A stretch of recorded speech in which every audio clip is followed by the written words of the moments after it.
Jésus-Christ n'a jamais transformé l'eau en vin, et ce que tu crois savoir est un mensonge. Ce que Jésus a réellement changé, ce n'était pas dans des jarres. Le vrai miracle n'a jamais été une boisson. Il te parle à toi, là, maintenant. Pendant que le monde applaudissait la fête, Jésus ne pensait pas à impressionner la foule. Il voulait réveiller l'âme. Et si tu crois que ce miracle se limite à un tour de magie, tu es passé à côté de l'essentiel. L'eau n'était qu'un symbole. Le vin, c'était la possibilité cachée en toi. Ce miracle n'était pas extérieur. Il se déroulait à l'intérieur, dans l'être humain. Tu as toujours cru que l'histoire racontait ce que Jésus a fait. En réalité, elle révèle ce que tu peux devenir. Chaque geste, chaque mot, c'était un code pour éveiller ton potentiel. Imagine ton état actuel comme l'eau et ta version la plus lumineuse comme le vin. La question est, comment passer de l'un à l'autre? Ce n'est pas un récit religieux, c'est une alchimie vivante. Tant que tu cherches dans les jarres, tu rates le chemin.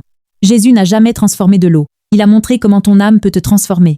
Presque personne ne comprend ce miracle, parce qu'on te l'a toujours présenté à l'envers. Tu as vu un prodige, mais ce que Jésus a offert, c'était une initiation. Le vin n'était jamais le but. La transmutation, oui. Ce miracle est le plus mal compris de toute la tradition chrétienne.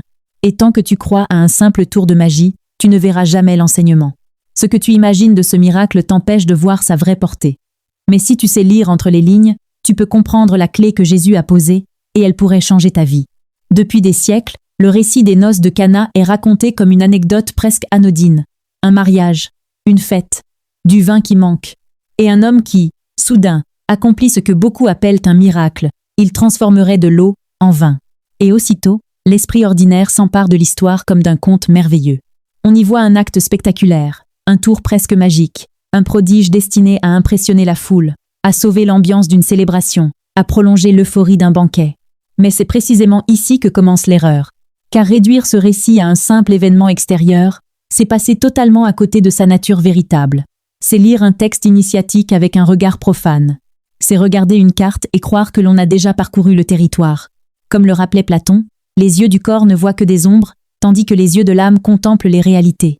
Les évangiles, comme tous les grands textes sacrés, ne parlent pas d'abord au mental qui collectionne des faits, mais à la conscience qui cherche à se souvenir. Ils n'ont jamais été conçus comme des reportages historiques, mais comme des architectures symboliques, destinées à éveiller quelque chose dans l'être humain. Dans l'Antiquité, aucun initié n'aurait lu ce passage littéralement. Dans les temples d'Égypte, dans les écoles pythagoriciennes, dans les mystères d'Éleusis, dans certaines branches du judaïsme ancien, on enseignait que les récits sacrés sont des miroirs, non des chroniques. Ils décrivent les métamorphoses de l'âme, non des événements mondains. Ils utilisent des images, parce que certaines vérités ne peuvent être transmises autrement. Comme le disait Ananda Coomaraswamy, grand historien des traditions, le mythe est la forme naturelle de la métaphysique. Il ne cherche pas à informer, mais à transformer.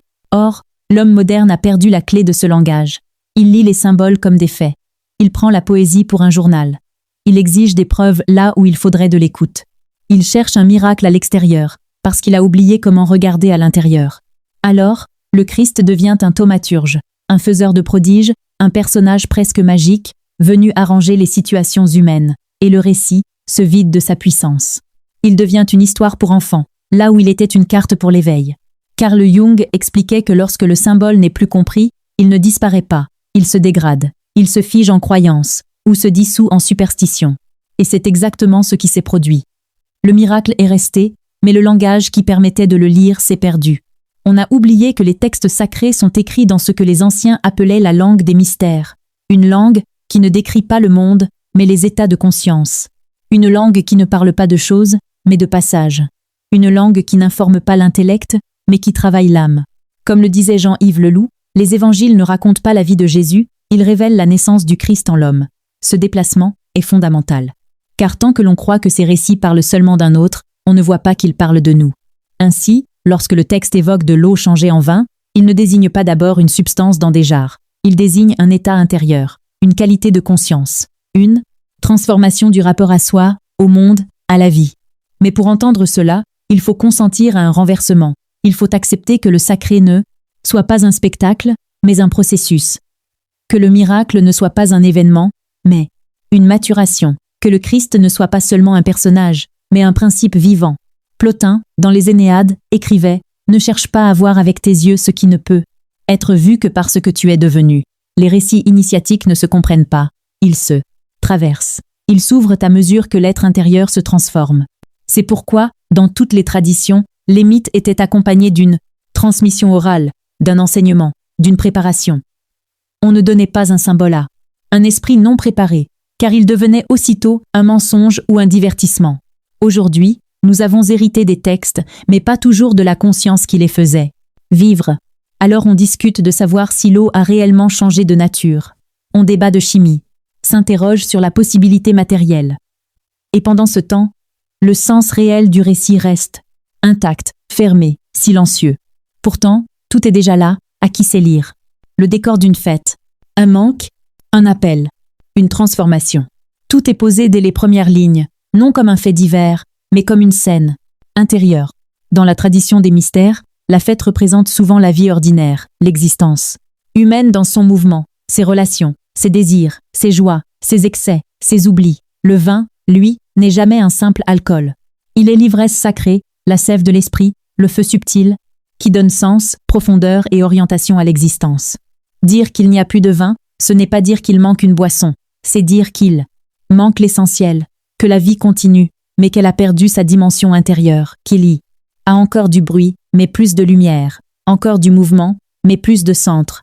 Comme le disait Lao Tse, les hommes multiplient leurs activités, mais oublient la source. Et c'est précisément à cet endroit que commence le récit. Pas par un prodige, mais par un vide, un manque, une absence de sens. Et tant que l'on ne reconnaît pas ce manque en soi, aucun miracle ne peut être compris, car ce que ces textes désignent n'est pas un pouvoir extérieur, mais une possibilité intérieure. La suite du récit n'est pas l'histoire de ce que Jésus ferait. C'est l'histoire de ce que l'être humain peut devenir. Dans le langage des mystères, rien n'est jamais choisi au hasard. Chaque image est un seuil. Si le récit de Cana commence par l'eau, ce n'est pas parce que l'eau est ce qu'il y a de plus banal. C'est parce que l'eau est ce qu'il y a de plus proche de nous. L'eau est la substance primordiale. Dans la Genèse, avant toute forme, l'esprit plane au-dessus des eaux. Dans les cosmologies antiques, le monde naît d'un océan indifférencié. Dans l'alchimie, l'œuvre commence toujours par la materia prima, liquide, obscure, instable. Dans la psychologie moderne, l'inconscient est encore décrit comme une mer intérieure. L'eau est le symbole universel de l'état non encore éveillé de la conscience.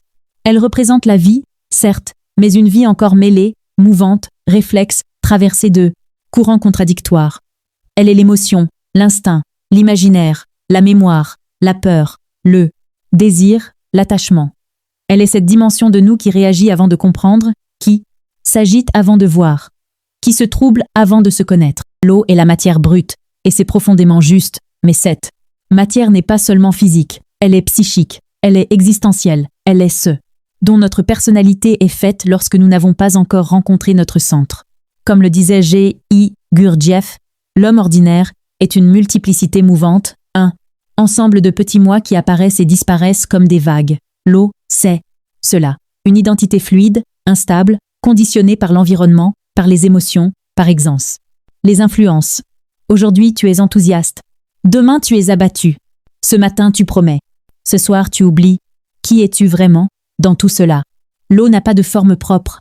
Elle prend toujours la forme du récipient. De la même manière, l'être humain non éveillé prend la forme de ses circonstances, de son éducation, de ses blessures, de ses désirs, de ses peurs, de ses modèles. Il devient ce qu'on attend d'eux. Lui, il épouse ce qu'il consomme. Il reproduit ce qu'il a subi.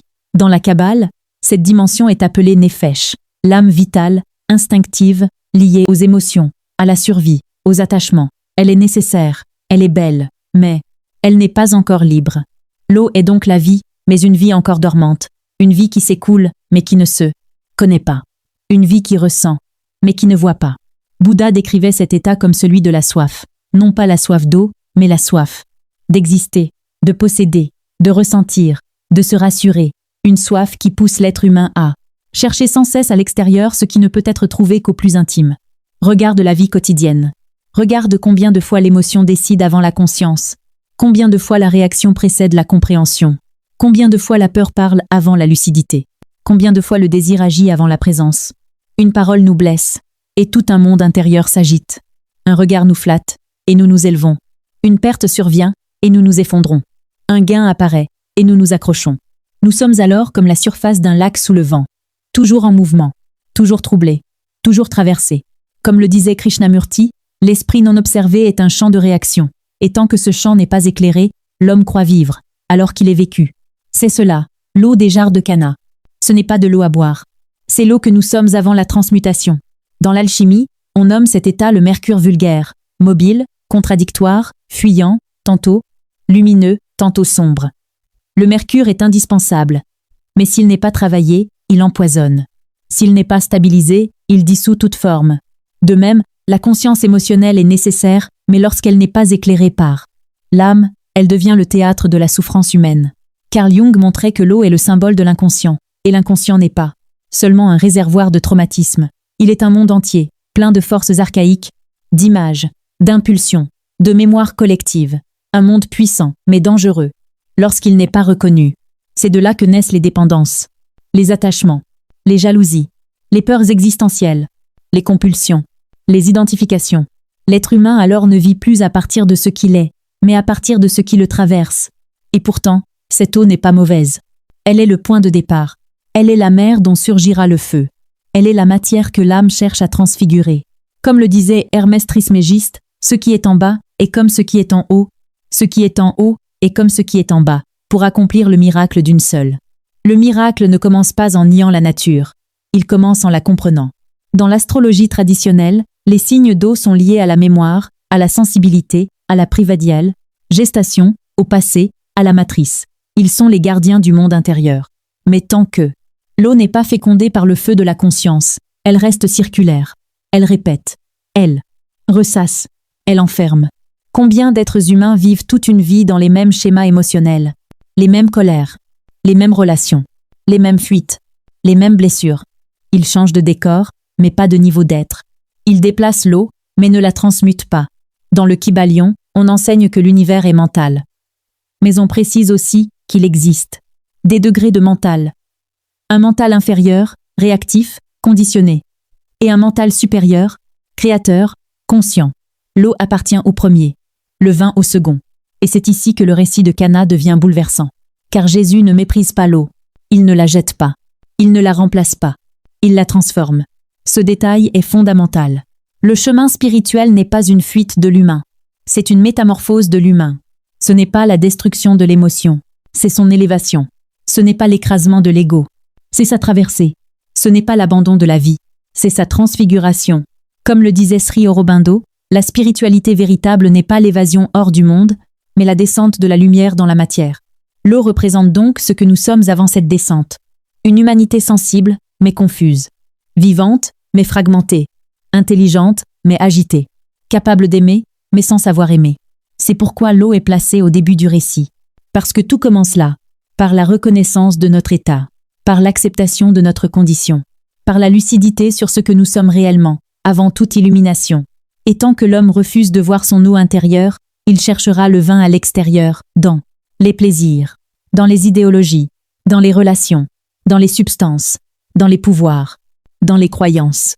Mais aucune coupe extérieure ne peut contenir le vin de l'âme.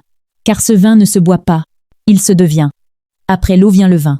Et ce passage, dans toutes les traditions, n'est jamais anodin. Il marque un saut de plan, un changement d'état, une naissance intérieure. Là où l'eau symbolise la conscience encore soumise au mouvement, le vin désigne une conscience qui a rencontré le feu, une vie qui n'est plus seulement vécue, mais éclairée, une énergie qui ne circule plus seulement, mais qui rayonne. Le vin n'est pas une boisson ordinaire. Depuis l'Antiquité, il est associé à l'ivresse sacrée, l'enthousiasme, ce mot qui, en grec, signifie littéralement être habité par le divin. Le vin est ce qui chauffe l'eau, ce qui la fait fermenter, ce qui y introduit une dimension nouvelle. Dans l'alchimie, on enseigne que lorsque la materia prima est traversée par le feu, elle ne disparaît pas, elle se transforme.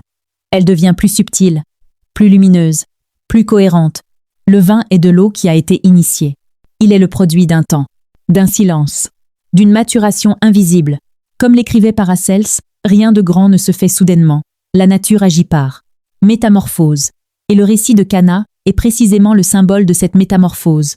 Car ce qui est changé ici, ce n'est pas un liquide. C'est un niveau d'être. Le vin est la conscience illuminée, la conscience christique. Et cette expression n'a rien de religieux au sens dogmatique. Elle est ontologique. Elle désigne un état de l'être. Le Christ, dans la tradition ésotérique, n'est pas d'abord un homme. Il est un principe, le Principe de l'âme réalisée. Le principe du divin incarné. Le principe de la lumière devenue. Consciente d'elle-même dans la forme. Comme le disait Rudolf Steiner, le Christ est l'événement de la conscience humaine. Et, comme l'enseignait Menlipioli, le Christ n'est pas un personnage à idolâtrer, mais une clé intérieure, une structure initiatique, une possibilité de transfiguration inscrite dans l'âme humaine. Le vin est donc ce que devient l'eau lorsque l'âme commence à agir. Lorsque la conscience ne se contente plus de ressentir, mais commence à voir. Lorsque l'émotion ne se contente plus de réagir, mais commence à servir. Lorsque la vie ne se contente plus de s'écouler, mais commence à se connaître. Dans la Kabbale, ce passage correspond au mouvement qui mène de Nefesh à Ruach, puis à Neshama, du vital à l'âme consciente, de l'âme consciente à l'âme spirituelle. Le vin est le signe que cette ascension a commencé. Mais le récit nous donne un détail fondamental. Cette transformation a lieu lors d'un mariage. Et là encore, rien n'est décoratif. Dans toutes les traditions initiatiques, le mariage est le symbole suprême de l'unification intérieure, ce que les alchimistes appelaient la conjonction, ce que les gnostiques nommaient la chambre nuptiale, ce que les taoïstes désignaient comme l'union du yin et du yang. Le mariage de Cana n'est pas l'union de deux personnes, c'est l'union de deux principes, l'ego et l'âme, la personnalité et l'essence, le terrestre et le céleste, le féminin intérieur et le masculin intérieur, comme Isis et Osiris, comme Adam et Ève avant la chute, comme Shiva et Shakti, comme le soufre et le mercure. Tant que ces deux dimensions sont séparées, l'être humain est divisé. Il pense une chose, ressent une autre, agit autrement. Il veut la lumière, mais obéit à ses automatismes. Il parle d'amour, mais vit dans la peur. Le mariage alchimique est le moment où la conscience commence à s'aligner, où ce qui pense, ce qui ressent et ce qui est cesse de se contredire. Et c'est dans ce contexte précis que l'eau devient vin. Autrement dit, la transmutation n'est possible que lorsque l'être humain commence à s'unifier. Ramana Maharshi disait, quand l'esprit se tourne vers sa source, la paix apparaît. Naturellement, cette paix n'est pas une émotion, c'est une cohérence intérieure, un centre retrouvé, une verticalité. Et c'est là que surgit la figure de Marie. Dans le récit, c'est elle qui perçoit le manque, elle qui dit « ils n'ont plus de vin ». Marie n'est pas seulement une mère historique, elle est un archétype, celui de l'âme. Réceptive, de l'intuition, du principe intérieur, capable de sentir avant de comprendre. Dans la tradition chrétienne ésotérique, Marie est souvent rapprochée de la Shekinah, kabbalistique, de la Sophia gnostique, de l'Isis égyptienne. Elle est la matrice intérieure, celle qui porte la conscience christique, celle qui prépare la substance. Elle ne dit pas « il n'y a plus à boire ». Elle dit « il n'y a plus de vin ». Autrement dit, il n'y a plus de feu intérieur, plus de sens, plus de verticalité, plus de présence divine dans la vie humaine. Elle ne décrit pas un problème logistique. Elle révèle un état de l'humanité.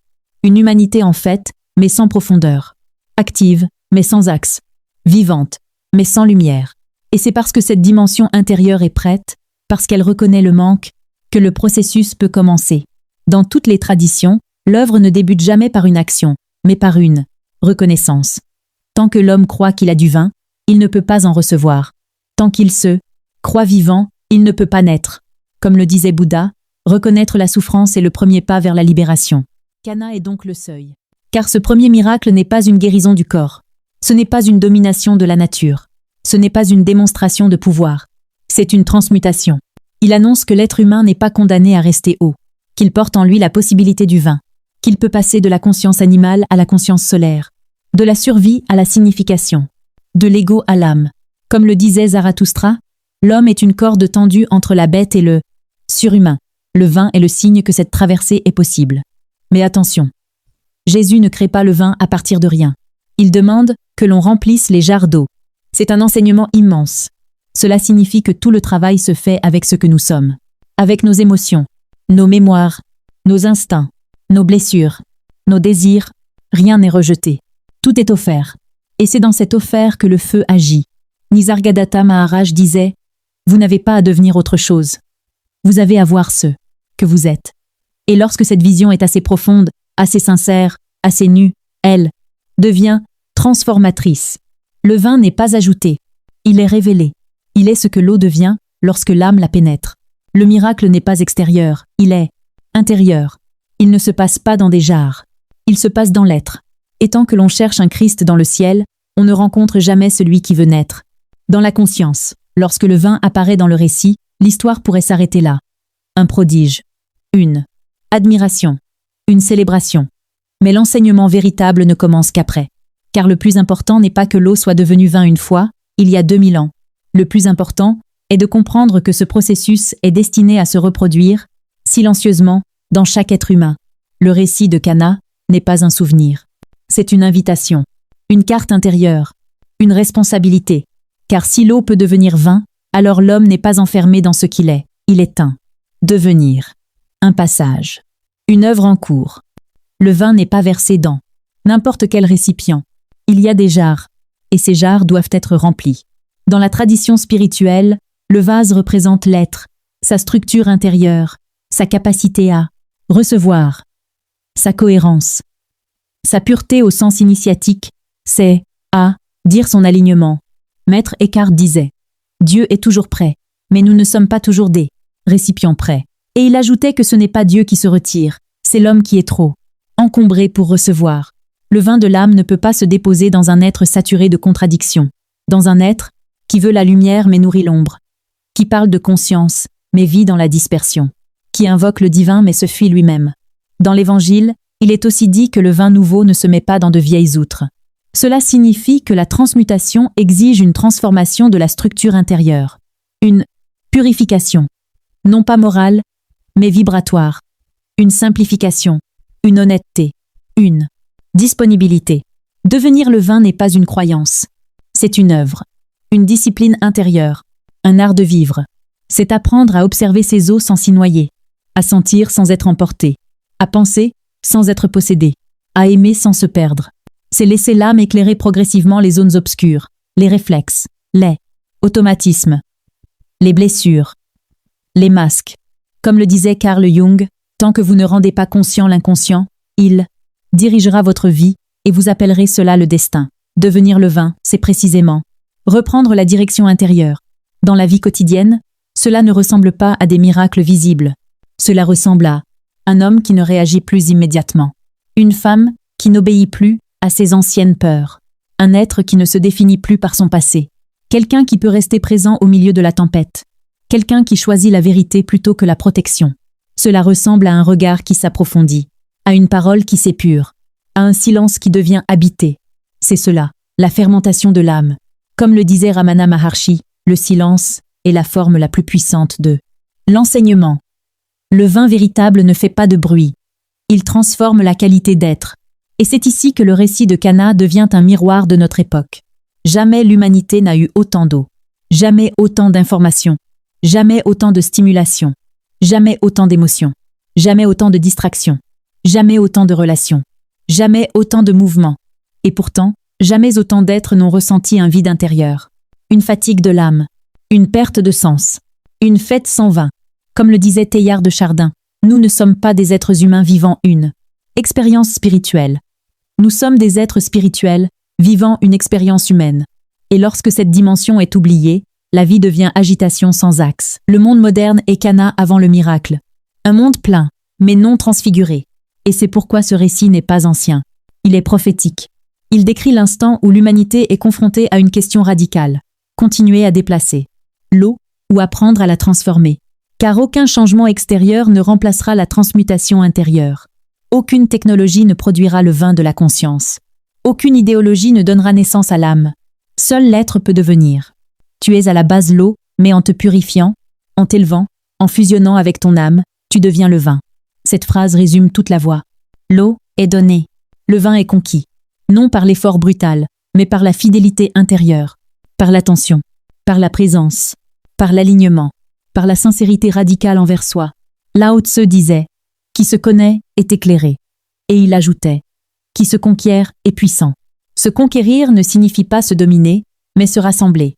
Lorsque l'âme devient le centre, la vie change de qualité, les relations changent, la souffrance change de fonction, la solitude change de nature, même la mort change de visage. Car le vin de la conscience n'est pas seulement une lumière pour vivre, il est une lumière pour mourir. Il est ce qui, en nous, n'appartient plus au temps psychologique. Nisargadatta Maharaj disait « Quand vous savez ce que vous êtes, la peur disparaît. Non. parce que la vie devient facile, mais parce qu'elle devient profonde. Alors le miracle de Cana cesse d'être une histoire. Il devient une orientation, une mission intérieure, un rappel silencieux. Tu n'es pas venu seulement pour survivre, tu n'es pas venu seulement pour ressentir, tu n'es pas venu seulement pour consommer le monde, tu es venu pour transmuter la vie en conscience, pour transformer l'eau de l'existence en vin de l'être, pour laisser naître, en toi, ce que les traditions ont appelé le Christ, le Soi, l'Atman, le Bouddha intérieur, l'homme véritable. Comme le disait Osho, le monde n'a pas besoin de nouveaux croyants, il a besoin d'être éveillé. Et le véritable miracle n'est pas que l'eau devienne vin. Le véritable miracle est que l'homme devienne ce qu'il contemple. Tu n'es pas ici par hasard. Dans la spiritualité, il n'y a pas de pitié. Tu comprends les lois de l'univers, ou tu les subis. Soit tu vis, soit tu respires. Tu ne peux pas échapper à ce que tu. Ici, c'est pas la morale qui décide, c'est la vibration. Il n'y a pas pitié dedans.